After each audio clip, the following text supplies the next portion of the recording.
Bismillahirrahmanirrahim.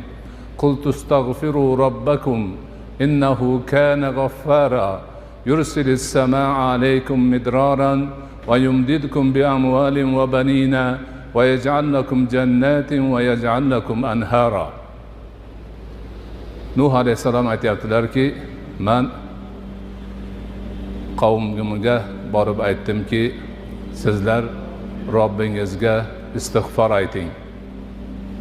U zot g'affordir. Ya'ni istig'for aytganlarini, gunohlarini o'ta kechuvchidir. G'ofir bo'lsa kechuvchi bo'ladi. G'affor bo'lsa o'ta kechuvchi. Juda ko'p kechuvchi bo'ladi. Undan keyin sizlarga osmondan baraka yomg'irlarini yog'dirir. Mol, bola chaqa bilan madad berur. Sizlarga bog' va rog'larni